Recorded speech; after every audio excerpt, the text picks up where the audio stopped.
Holden Caulfield, a 16-year-old boy, starts narrating his story from a psychiatric facility where he's recovering after a mental breakdown. Holden, cynical and deeply disillusioned, recalls how he was expelled from Pensy Prep, a prestigious boarding school. He feels trapped in a world full of phonies and decides to leave early, avoiding his parents. Holden feels disconnected from everyone at Pensy Prep. He describes his roommate, Stradlater, as a secret Slav and criticizes the hypocrisy of his teachers and peers. Unable to tolerate the school any longer, Holden decides to head to New York City, where he can avoid the confrontation with his parents about being expelled. Holden boards a late-night train to New York. During the ride, he meets Mrs. Morrow, the mother of a fellow student. Even though he dislikes her son, Holden lies, telling her that her son is popular and well-liked.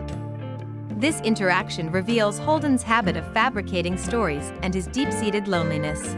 Holden checks into the Edmont Hotel, a seedy, run-down place that reflects his deteriorating mental state. Feeling lonely, he becomes curious about the people around him, observing their strange behaviors with a mix of fascination and disgust. Feeling more isolated than ever, Holden hires a young prostitute named Sunny. However, when she arrives, he feels overwhelmed and confused.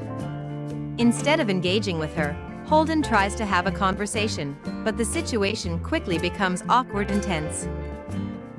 The next day, Holden visits the Museum of Natural History, a place he loved as a child. He reflects on how everything in the museum stays the same, unlike people who change over time. This thought brings him comfort, as he feels lost and adrift in a constantly changing world.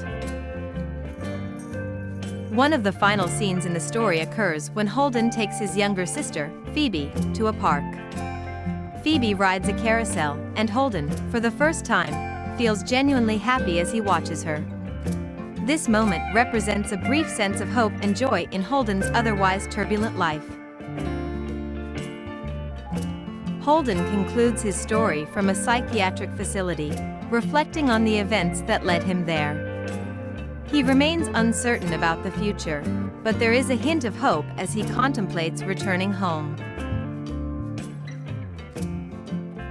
If you enjoyed this video and want to see more book summaries like this one, don't forget to hit the subscribe button and ring the notification bell.